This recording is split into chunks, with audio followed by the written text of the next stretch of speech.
Alright, so check this out. I was cleaning my office and I came across this coastal fishing digest that I picked up last year. I think I picked this up at the state park. But, anyways, this is a guide that's going to provide information about license, when to catch fish, the type of fish in our area, and after kind of like looking through it, what I found was there are a lot of fish that you can catch here in North Carolina. Not that I didn't know that already, but I was very surprised at the amount of fish that you can catch here in North Carolina. And this is not all the fish that you can catch. Like, there are fish like on here that I don't see. We call them trash fish, but things like lizardfish, toadfish to jack crevalle. That's not referenced here because again, these are all common fish that you may want to keep, or they're just in abundance that you're gonna catch them at some point.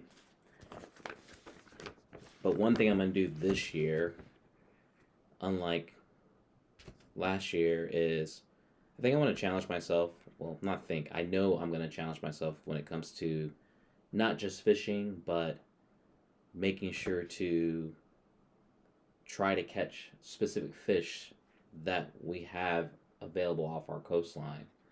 And that's going to require me to either obviously do a little bit more research and getting comfortable with having the right gear and understanding some of the habits and behaviors of these fish in order to catch them, as well as possibly just getting a charter with someone that's going to be more experienced, or just getting on a friend's boat that can go the distance where you're going to be able to target fish like tuna, marlin, things of that nature, where you're going to have to go into deeper water, where my boat could do it, but I'd rather have like a 2-engine that's going to be a little bit more capable than my skiff.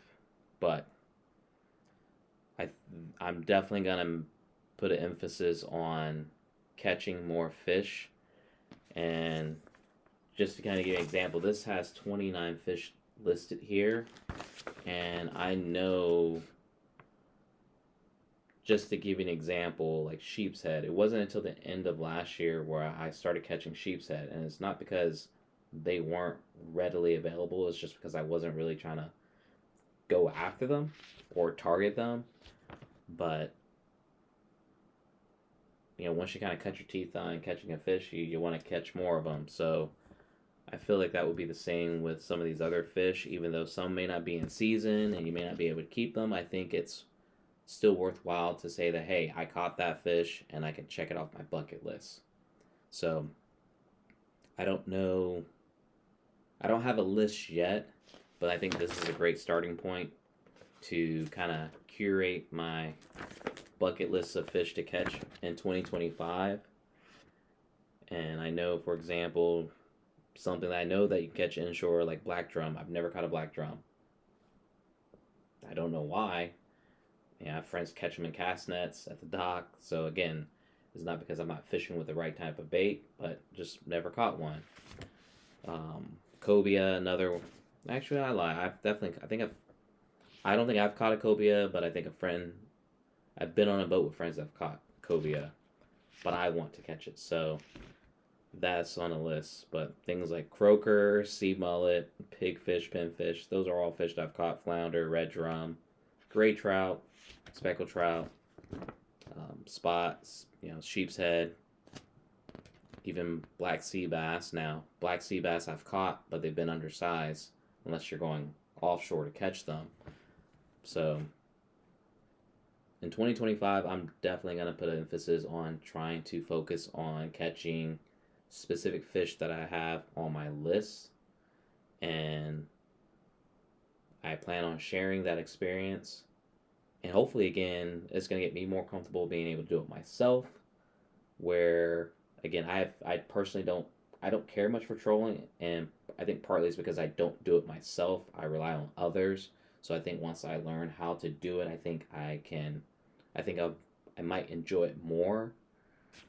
But I'm excited because, again, there are a lot of fish, and this doesn't even include the type of, like, we have hammerheads, bonnethead sharks, nursing sharks.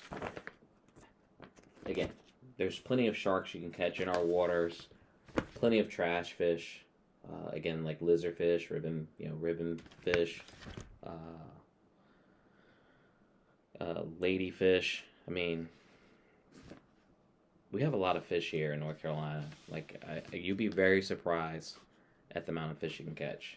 I'm even surprised. Again, when I'm looking at this here, I'm baffled by the amount of species that we have available in our water, where I don't think you necessarily get that in other areas around the country.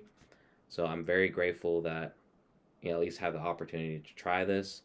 And the goal for 2025 is, can we push the limit and challenge myself with learning new ways and techniques to catch fish, but also try to target specific fish, whether I do it myself, with friends, or even just booking a charter straight up where I'm working with an expert that knows our water, knows the type of fish that I'm trying to go after. And again, the goal is to share that experience with you. And then hopefully, again, as I'm learning too, I can incorporate that into my business, Audi's Island Charters, where I can offer those personalized experience for you as well, if you're looking to get out and do some fishing yourself.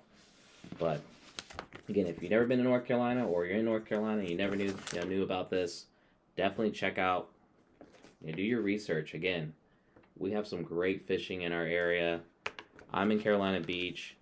It's a little slow right now, but again, you can fish all year long here and you'll catch fish. It's just the type of fish that you might be looking for. And with the temperature starting to rise, things are going to start heating up here soon, where fish are going to come more inshore, the bait's going to start coming in, and I'm just excited about having that opportunity to try.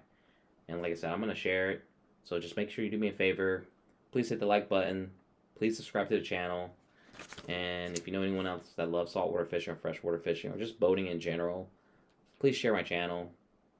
I appreciate you guys hanging out. And make sure you check back, because things are about to heat up.